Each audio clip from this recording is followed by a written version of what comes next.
So Huzurabad విషయానికి వద్దాము. అసలు ఏంది హుజూరాబాద్ పాలిటిక్స్? చాలా ఇంట్రెస్టింగ్, చాలా వెరైటీ పాలిటిక్స్. ఈటల రాజేందర్ని పక్కకు నెట్టేయడానికి బండి సంజయ్తో చేతులు కలిపిరా మీరేమన్నా? అసలు బండి సంజయ్కి నాకు ఏం సంబంధం ఉంటుంది రఘు? నంబర్ 1 అంటే ఈటల ఒకటి చెప్తా, బీజేపీ పార్టీ, నేను బీఆర్ఎస్ పార్టీ. నేను 1% అన్న వాళ్ళ సపోర్ట్ తీసుకున్నాను. ఏడన్నా మొన్న మున్సిపల్ ఎలక్షన్లను చూసుకో, వాళ్ళ పోరాటం వాళ్ళు చేసి, మా పోరాటం మేము చేసినాం.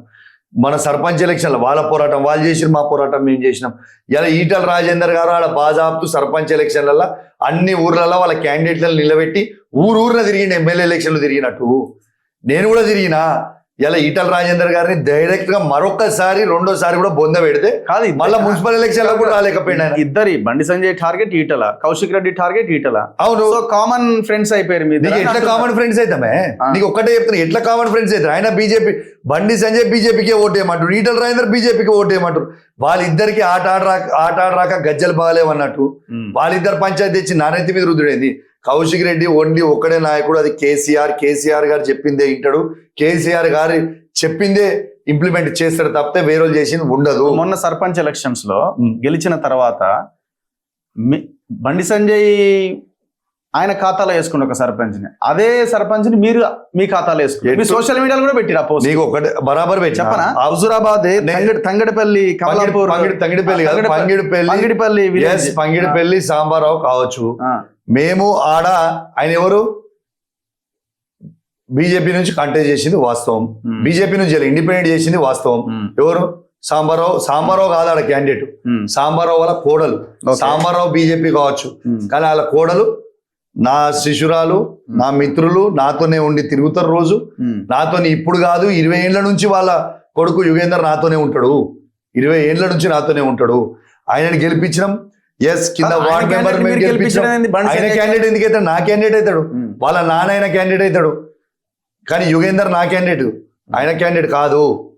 ఇలా ఆట ఆడరాక గజ్జలు బాగలేవని చెప్పుకున్నాడు. నీకు గెలవ శాత కాక మా క్యాండిడేట్లను మేము గెలిచిన తర్వాత నువ్వెందుకు ఆగమాగం అవుతున్నావు? ఆయన ఆగమాగం కావాల్సిన అవసరం లేదు కదా. ఇప్పుడు సేమ్ మున్సిపల్ ఎలక్షన్స్ లో కూడా అట్లే ఇద్దరు కలిసి ఎట్లయితే ఎవరు బీఫామ్ వాళ్ళదే కదా, ఎవరు బీఫామ్ వాళ్ళదే. బాజాబ్తు ఎవరు B form? BJP B form BJP, Congress ది కాంగ్రెస్, టీఆర్ఎస్ ది టీఆర్ఎస్. నీకు సింపుల్ చెప్తున్నా రఘు, నాకు సంజయ్కి 1% కూడా మీ ద్వారా మొత్తం తెలంగాణ ప్రజలకు చెప్తున్నా, 1% కూడా మా ఇద్దరికి ఉండదు. కేవలం ఈటల రాజేందర్ గారు నన్ను తట్టుకోలేక నా మీద బురద జల్లే ప్రయత్నం చేస్తుండే తప్పితే నాకు 1% కూడా ఆయనతో సంబంధం లేదు. ఇప్పుడు జమ్మికుంట ఎవరిని చేసినారు మీరు? Municipal chairman Dilip. ఇండిపెండెంట్ చేసి మా టీఆర్ఎస్ రెబల్, ఇండిపెండెంట్. మా బీఆర్ఎస్ పార్టీ దిలీప్ ఎవరు? ములుగు ప్రశాంత్ కుమార్ ఎవరు? మా బీఆర్ఎస్ పార్టీ. ఆయన టికెట్ ఇవ్వలేని పరిస్థితిలో మా వాళ్ళు ఇద్దరే కొట్లాడుకుంటుంటే ఒక్కరికే బీఫామ్ ఇవ్వచ్చు కావచ్చు. నాతోని ములుగు ప్రశాంత్ కుమార్ అలియాస్ దిలీప్ అనే వ్యక్తి నాతోని, నేను కాంగ్రెస్ పార్టీ ఉన్నప్పటి నుంచి అప్పటి నుంచి 20 ఏళ్ల నుంచి నాతోనే, ఆ అబ్బాయి నాతోనే వండుకుంటూ వచ్చిండ్రు. ఆ ముగ్గురు గెలిచిన వాళ్ళు కూడా మా బీఆర్ఎస్ పార్టీ వాళ్ళే. మీరు మీ అకౌంట్ లో వేసుకోరు, నా అకౌంట్ లో కాదు. You can take your records. Huzurabad ఎందుకు పోయింది? సరే, హుజూరాబాద్ మేము ఫైట్ చేసినాం, వాళ్ళకంటే బెటర్ క్యాండిడేట్స్ మేము ఉన్నాం, అలా ఎటువంటి అనుమానం లేదు. సరే, మా యాంటీ ఇన్కంబెన్స్, మా క్యాండిడేట్స్ ఒక్కొక్కరు 3 సార్లు 4 సార్లు గెలవడం వల్ల కావచ్చు, దగ్గరగా మేము 8 గెలిచినాం, దగ్గరగా 6 సీట్లు 15 to 20 ఓట్స్ మధ్యలో ఓడిపోవడం జరిగింది. సరే, ప్రజా తీర్పు మేము శిరస్సు వంచుతాం. కానీ హుజూరాబాద్ కూడా నాకు ఇప్పటికీ పెద్ద డౌట్ ఏం తెలుసా నాకు, హుజూరాబాద్ కూడా ఈ కాంగ్రెస్ పార్టీ వాళ్ళు ఆడ గుద్దుకున్నారు ఇది అనేది నాకు పెద్ద అనుమానం. ఇది ఎందుకు చెప్తున్నా, రిగ్గింగ్ చేసిరు అనేది నాకు పెద్ద డౌట్. రఘు, నేను ప్రెస్ మీట్ పెట్టి కూడా చెప్పిన, నీకు చెప్తా నీకు రిగ్గింగ్ ఎట్లా చేయింది అని నేను అంటున్నా. అంటే అవన్నీ కూడా సీల్ అయినాయి రఘు, బాక్స్ సీల్ అయ్యి లోపల పెట్టిరు. ఒకటే రోజులా ఆ తాళం పోయింది. ఏది? స్ట్రాంగ్ రూమ్ తాళం లేదు, తాళం పోయింది, గాయపోయింది. తాళం ఎక్కడ పోయిందో తెలియదు, తాళం పోయిందని చెప్తున్నారు. ఆ తాళంని CCTV ఫుటేజ్ పీకి గడ్డపారాలతో తాళం బలగొట్టిర్రు. ఇలా కౌంటింగ్ 7th వార్డ్ ఉంది, ఎగ్జాంపుల్ చెప్తున్నా నీకు. మా 7th వార్డ్ ఉంది హుజూరాబాద్. ఆ 7th వార్డ్ కాడికి 5th వార్డ్ 4th వార్డ్ డబ్బాలు తీసుకొని వస్తారు. 7th వార్డ్ తీసుకుపోయి 5th వార్డ్ కాడ పెడుతున్నారు. ఇది వాస్తవం అయింది. అసలు ఒకటే రోజు కింద అసలు హుజూరాబాద్ మున్సిపల్లా అసలు మేము ఓడిపోవడం అనేది అసంభవం భయ, అసంభవం అసలు. కానీ అది ఓడిపోయిన తర్వాత నాకు ఈ లాక్లు ఇరగొట్టిరు, ఇవన్నీ రిజల్ట్ చూసిన తర్వాత నాకు చాలా అనుమానాలు వస్తున్నాయి. ఎందుకంటే అక్కడ ఉన్న మీరు లీడర్స్ లోకల్లో చూడొచ్చు, ఈక్వేషన్ ఏదైనా చూడొచ్చు మీరు లోకల్, అసలు వాళ్ళ క్యాండిడేట్స్ కానీ మా క్యాండిడేట్స్ కానీ చూడొచ్చు. నేను అడిగే పాయింట్ ఒకటే రోజుల తాళాలు ఎట్లా పోతాయి? ఒకటే 11th రోజు పోలింగ్ అయింది, 11th రోజు ఈవినింగ్ సీల్ చేసిర్రు, 13th రోజు మళ్ళీ బాక్సులు ఓపెన్ చేయడానికి తాళాలు ఎట్లా పోతాయి? గడ్డపారతో ఎట్లా పగలగొడతారు? ఎందుకు గడ్డపారాలతో పగలగొట్టాల్సి వచ్చింది? ఆ తాళం ఒక్కటే రోజున పొడగొట్టిన ఆఫీసర్ ఎవరు? ఇప్పటిదాకా కలెక్టర్ గారికి సంబంధం ఎందుకు చెప్తలేరు? లేదు అంటే ఎలక్షన్ కమిషన్ ఆఫ్ స్టేట్ అయితే ఇప్పుడు వాళ్ళ మీద యాక్షన్ తీసుకోవాలి కదా. ఇప్పుడు ఎందుకు యాక్షన్ తీసుకోలే? ఓకే, ఇప్పుడు ఒకవేళ ఈటల మళ్ళీ హుజురాబాద్ కి వస్తే కౌశిక్ రెడ్డి పని అయిపోయింది, తనకు తానే అంత ఖతం చేసుకున్నాడు, ఏదో వచ్చిన అవకాశాన్ని ఉపయోగించుకోలేకపోయిండు. ఇంత కష్టకాలంలో కూడా ఆయన ఎంటర్ అవ్వలేక మన మున్సిపల్ ఎలక్షన్ సంజయ్ కారణంగా ఎంటర్ అవ్వలేదు, రిజల్ట్స్ వేరేగా ఉండేవి. ఇంకా మొత్తము ఇంత కష్టకాలంలో సర్పంచ్ ఎన్నికలలో ఈటల రాజేందర్ నేను తోపు తురుము నేను హీరో అని తిరిగిండు ఊరున. ఏమైంది అంటే వాళ్ళిద్దరు ఏమైంది? కౌశిక్ రెడ్డి గెలిచింది కదా నంబర్ 1. మెజార్టీ నేను చెప్తాను, నేను మొత్తం చెప్పాడు. వాళ్ళు ఏమని చెప్పుకోరు వాళ్ళు మేము ఇద్దరం క్యాండిడేట్స్. అరే నీకు ఏమంటురా? ఏ ఊరు ఇద్దరే ఒక క్యాండిడేట్, ఏ ఊర్లో చూపి నేను ముక్కు భూమికి రాకుతా సంజయ్ క్యాండిడేట్ అనేటోడు మొత్తం 107 గ్రామ పంచాయతీలలో ఒక్కడిని సంజయ్ వాళ్ళ 2 క్యాండిడేట్ల ఒక్క ఊర్లో కూడా పోటీ చేసినా నేను ముక్కు భూమికి రాకుతా. ఒక్కడే బీజేపీ క్యాండిడేట్ నిలబడ్డాడు. ఇది గ్యారంటీ చెప్తున్నా. ఈ అబద్ధాల ప్రచారాలు చేసుడు కరెక్ట్ కాదు. వాళ్ళ రాజేందర్ ఊరు తిరిగిండు, ఓడిపోయిండు. సర్పంచ్లు నేను గెలిచినా అయిపోయింది. వాళ్ళ పంచాయతీ వాళ్ళు నాకు తెలియదు. మున్సిపల్ ఎలక్షన్ లో కూడా ఇంత కష్టకాలంలో ఇంత దౌర్జన్యాలలో కూడా నా 2 మున్సిపాలిటీలలో ఒక మున్సిపాలిటీ బీఆర్ఎస్ పార్టీ జెండా ఎగరేసిన, ఇంకో మున్సిపల్లో వీళ్ళు రిగ్గింగ్ చేసుకొని వీళ్ళు గెలిచిరు. ఓకే, కానీ నువ్వు రాసి పెట్టుకోరాకు. నాకు కమాన్ ఈటల రాజేందర్ వస్తున్నాయి కదా, నాకు కూడా కిక్కు. మళ్ళీ ఇంకోసారి ఆయన డిపాజిట్ ఓడగొట్టి మళ్ళీ ఇంటికి పంపుతేనే కదా నాకు కూడా కిక్ రాకు. ఆయన రావాలని అయితే రమ్మని రాదు. మొన్న ఎవరిది పోయింది? ఇంత యాంటీ వేవ్ లో ఇంత యాంటీ బీఆర్ఎస్ వేవ్ లో కూడా నేను 16,000 పైచీలకు మెజారిటీతో గెలిచిన. రేపు చేయకపోవడం వల్ల ఆట ఆడరాక గజ్జలు బాగాలేవు అన్నాడు, ప్రచారం చేయడానికి రాలేదు. ఇది ఎవడు చేయొద్దు, నేను చేయొద్దు.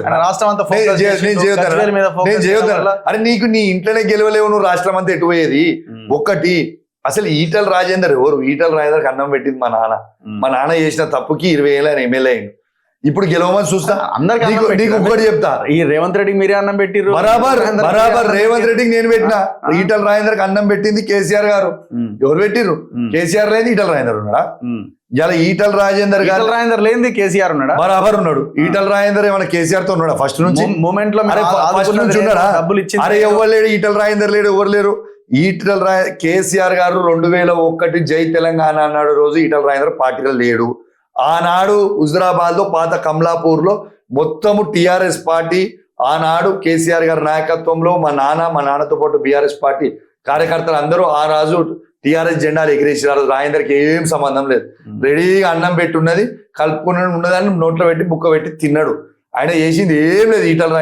ఈటల రాజేందర్ గారికి అన్నం పెట్టింది ఓన్లీ కేసీఆర్. గుర్తుపెట్టుకో, కోనికిస్కా గుట్టం కాదు ఈటల రాజేందర్. నేను ఇప్పటి కూడా సవాల్ విసురుతున్నా రఘు, ఈటల రాజేందర్ హుజురాబాద్ రావాలని కోరుతున్నా. బరాబర్ నీకు మళ్ళీ ఇలా కూడా బల్ల గుద్ది చెప్తున్నా. 3 ఏళ్ల తర్వాత రఘు నీకు ప్రామిస్ చేస్తున్నా, ఈటల రాజేందర్ నేను మళ్ళీ ఆడ కాంటాక్ట్ చేసుకోవాలి. మళ్ళీ ఈటల రాజేందర్ ఓడగొట్టి మళ్ళీ నీ దగ్గరికి ఫస్ట్ డైరెక్ట్ వచ్చి ఇంటర్వ్యూ ఇచ్చిపోతారు. రాసి పెట్టుకో, చూద్దాం. డేట్ గుర్తుంది నాకు. ఇలా గుర్తుపెట్టుకో, డేట్ గుర్తుపెట్టుకో. వన్ టైం ఎమ్మెల్యే అనే పరిస్థితి ఏమైనా వస్తుందా రఘు? ఒక్కటే చెప్తున్నారు, రాష్ట్రం అంతా బీఆర్ఎస్ పార్టీ ఏడైనా సర్పంచ్ ఓడిపోయినా హుజురాబాద్ లో మాత్రం మేమే సర్పంచ్లు గెలిచినాం. ఓకే, రాష్ట్రం అంతా కొన్ని మున్సిపల్ చైర్మన్లు పోయినా హుజురాబాద్ కాన్స్టిట్యున్సీ లో మాత్రం ఒక మున్సిపల్ చైర్మన్ కొట్టినాం. ఇంకో మున్సిపల్ చైర్మన్ వాళ్ళు గుద్దుకొని మేము దగ్గర ఓడిపోయాం. అది కూడా చెప్పిన. కౌశిక్ రెడ్డికి పేరుని మంచిగా లేకపోతే జనం ఎట్లా ఆదరిస్తారు? ఒక ఇన్ఫర్మేషన్ తెలిసింది ఏంటంటే, కాంగ్రెస్ క్యాంప్ లోకి ఒక మీ క్యాండిడేట్ కోవర్ట్ ని లోపలికి పంపి అందులోంచి 2 లాక్కొచ్చి కుట్ర చేసిండు అన్నది కౌశిక్ రెడ్డి మీద మేము ఎందుకు చేస్తాం రఘు? మాకేం అవసరం? మీరు క్యాండిడేట్ మాకేం అవసరం? మాకేం అవసరం? ఇలా మాకు అవసరం లేని ముచ్చట. మేము బీఆర్ఎస్ పార్టీగా ఆల్రెడీ మేము 16 మెంబర్స్ ఉన్నాము. మాకు ఎవరితో అవసరమే లేదు.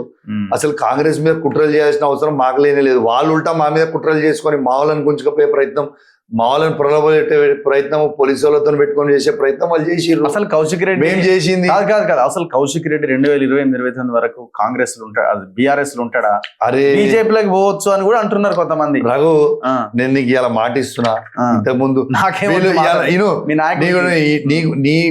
నీకు మాట ఇస్తున్నా, నీ ద్వారా యావత్ తెలంగాణ ప్రజలకు మాట ఇస్తున్నా. ఆ, ఫస్ట్ కాంగ్రెస్ పార్టీ అధికారం రాగానే ఫస్ట్ ఎమ్మెల్యే వేది కౌశిక్ రెడ్డి అన్నాడు. ఉమ్, కౌశిక్ రెడ్డి వేయిందా? ఉమ్, ఇలా బీఆర్ఎస్ పార్టీ పక్షాన ఫస్ట్ బుల్లెట్ తీసుకుంటుందే కౌశిక్ రెడ్డి. ఉమ్, బరాబర్ కేసీఆర్ గారి కోసం మళ్ళా కేసీఆర్ ని ముఖ్యమంత్రి చేసే వరకు వాళ్ళతోని వాళ్ళ కుటుంబ సభ్యులతోనే నేను ఉంటా తప్పితే ఇక మనకు అవసరం ఉండలేదు, దానికంటే ఎక్కువ మనం తగ్గేది కూడా లేదు. ఉమ్.